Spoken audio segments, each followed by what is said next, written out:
Howdy folks, Mr. Reed here, and welcome to One More Question. So what I'm going to do right now is take a trinomial and multiply by a trinomial. Normally I'd probably just say this is multiplying polynomials, which is what it is, but specifically I'm going to take a three-term expression and multiply it by another three-term expression. So multiplying polynomials is what you want to do. This is my first one at it, so I'm going to call it a mild level. Let's get to it. Alright, so if you take a look up above, what I have going on here is actually a trinomial with two letters and a number, and then I have a second trinomial with two different letters and a number.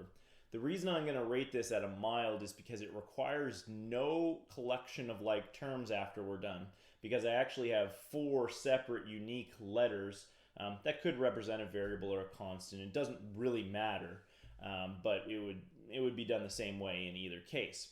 So I'm going to do this by using the distributive property.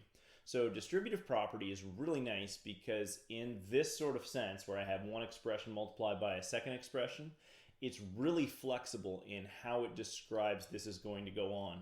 What it says is that every term in my first expression will multiply every term in my second expression, and then I'm just going to add everything together. So let's get to it, and I'll just start writing this particular pair of expressions. So I have a plus b minus 2 multiplying c minus d plus 3. All right, so trinomial times trinomial. I'm going to start using some colors and try to color code how it is that I'm going to go through this. So my first term, which is a positive a, is going to multiply the positive c, then the negative d, then the positive 3. My second term is going to be positive b, going to multiply c, negative d, positive 3. And then lastly, I'm going to have my negative 2 is going to multiply my c, my negative d, and my positive 3. So as I said, every single term in the first bracket is going to multiply every single term in the second bracket. It's going to give us 9 multiplications to do. Every single multiplication is going to be a monomial times a monomial. So there are single terms times single terms. This is usually a pretty straightforward process. If it's something you need to review, go back and do that. But I'm going to go through that part pretty quickly, so let's get to it. A times c is ac. A times negative d is negative ad. And every single part is something I add on, but I usually don't write plus negative ad. I would just write minus ad. So that's the same thing. I usually find it a little bit tidier. So next up, I have a times positive 3, which is positive 3a. Traditionally, the number part, the coefficient, is written in front of the letter part in this case. So I'm going to keep up that tradition and keep going that way. Also, just to point out, the reason why I wrote AC and AD is not actually because the A was in the left bracket compared to the right bracket.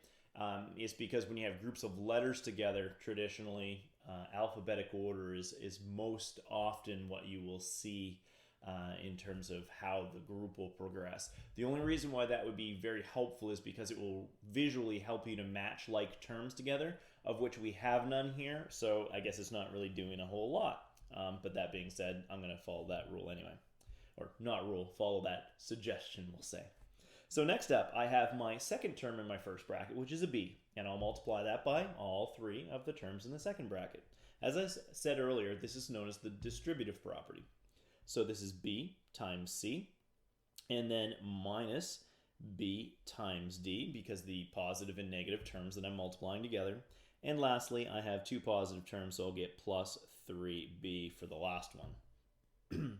Switching the color so it matches the third one there, I'm going to have negative 2 times c, so negative 2c, negative 2 times negative d, which is positive 2d, and lastly, negative 2 times positive 3, which is going to end up, in this case, giving me negative 6.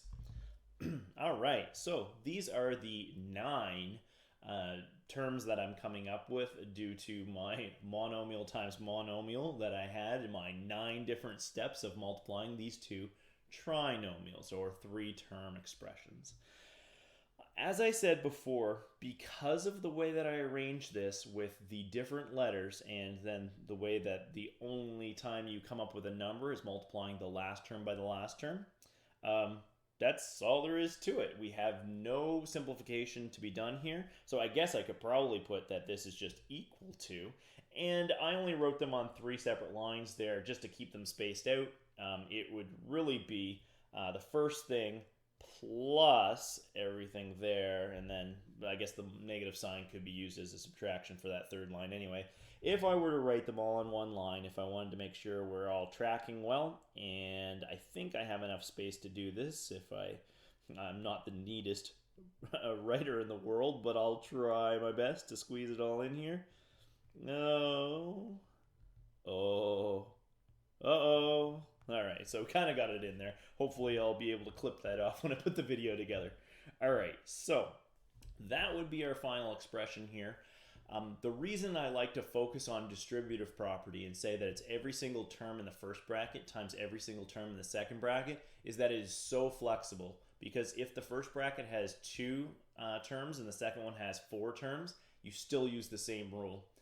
Some people, when they teach students how to do binomial times binomial specifically, will tell people about the FOIL rule because it's a good, easy memory tool to say FOIL. First, outside, inside, last. But all that really does is you take first term in first bracket, first term in the second bracket, and then when you multiply those together, you do the terms that are on the outside, then the terms that are on the inside, and then the terms that are last. That just makes sure you're doing the distributive property correctly for binomials. So every single unique term in the first bracket will multiply every single unique term in the second bracket. Or same term, I suppose, but that would be really weird to have something that was exactly the same. You would have simplified it before multiplying it out. Anyway, now I'm just mumbling. So hopefully you found that helpful. This was our mild level of multiplying polynomials. And so trinomial times trinomial. If you did find it helpful, like, subscribe. And as always, take care, folks.